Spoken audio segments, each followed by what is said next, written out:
Hello guys, mga kamail dyan. Ayan guys, nagkaroon tayo ng budget guys, no? Nakaipon tayo at pinalitan natin itong suspension shock ng ating Honda Click 125 kasi tumagas na yung langis niya guys at ayan, matigas na rin siya kapag dumaan sa mga lubak at medyo na maapekto na sa katawan natin kaya minabuti kong palitan na guys. At itong pinalit ko guys ay may brand din naman siya pero affordable naman. Mokoto. Mokoto ang brand niya guys. Sana lang maganda ang performance nito. At ayan, pala basta-basta pagkabit nito guys. Kala ko dati madali lang. Kala ko yung side cover lang tatanggalin niya. Pero si kuya pati pala yung gas tank niya tinatanggal nito. Hindi pala madali. Medyo mahirap din ang pagkabit nito. Ayan at sinisipat-sipat ni kuya guys. At ayun. At naikabit na nga. Ayan. Medyo maganda sa tignan guys. Ayan at sinabay ko na rin guys yung yung bearing niya sa manubela kasi kumakabig na sa pagpaliko eh. Although itong motor ko guys ay 2 years old pa lang. At si kuya nga naka-virgin itong niya. Itong pagbukas na itong sa may harapan niya kasi hindi pa nakadanas ng bukas to guys eh. At ayan medyo maingat si kuya.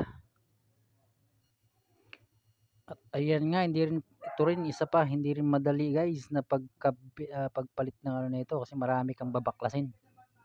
Ayan at medyo maingat si kuya sa pagbaklas kasi baka biglang mabigla si kuya sa pagbaklas. Baka manggigil siya at mabaklas nga ng tuluyan nito guys. Ayun at medyo maraming alikabok. So siyempre mahirap linisin ang loob nito guys. Ayan, pasensya na kayo sa video guys, medyo madilim at hindi tayo biniyayaan ng magandang camera. Malay mo sa susunod pagka sinuwerte ay magkaroon tayo ng maganda-gandang camera. So medyo maganda rin ang mapapanood nyo guys. At ayan. At ayun, medyo matigas ang mga tornilyo guys kasi nga bagong bukas pa lang ito, virgin pa. So kaya medyo hirap si kuya sa pagbaklas. Ayan at pinipilit ni kuya, pinipilit. So mamaya guys makikita nyo kung anong itsura ng bearing nito at kung bakit ko pinapalitan. Sabi ng isang mekaniko, hindi daw basta-basta nasisira ang bearing nito kasi tumatagal daw to ng 5 years. Kaya lang sa araw-araw ko kasing ginagamit to guys pang long ride, pang deliver, so kaya hindi rin siguro tumagal kasi nga siyempre kahit gaano pa yung katibay kung araw-araw mong ginagamit. Ayun at itong ginawa ni kuya, itong option niya kasi matigas nga. Nahirapan si kuya na buksan at ayan ang option niya at nako. Bira kuya, bira. Ayun. Ayun. Ayun, isa pa. At ayan. Ayan. Oh, grabe. Parang sinisira na ni kuya guys. Yun, gumalaw na. Ayun, isa pa, isa pa. Ayun at ayun.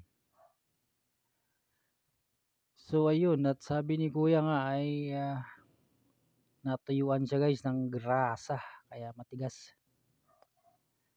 Yung pala yun guys, kapag natuyuan siya ng grasa, oo nga tumitigas yung pag-ikot ng manubela.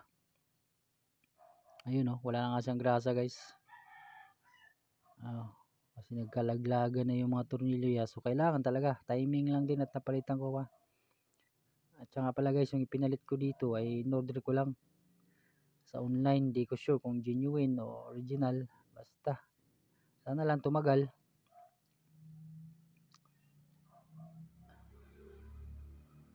Guys, anong masasabi nyo? Okay lang ba na replacement ang ipalit ko dito o kailangan talaga original?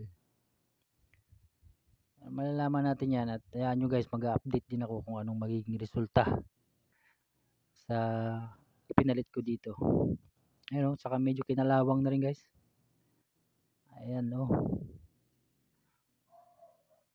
yun lang ang problema sa mga ganitong sasakyan guys, kasi pagka gusto mo siyang linisin, hindi mo basta-basta malinis kasi nga marami kang babaklasin.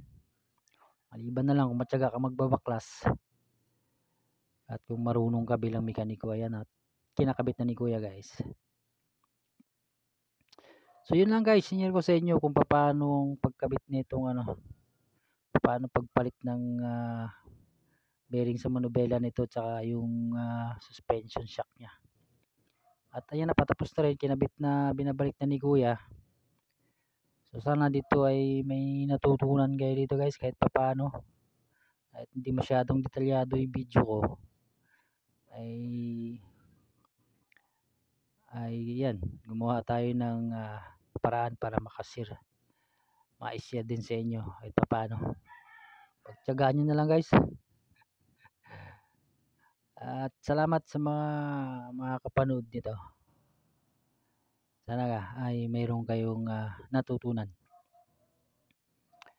So hanggang doon na lamang guys, at ayan, patapos na si kuya. Thank you.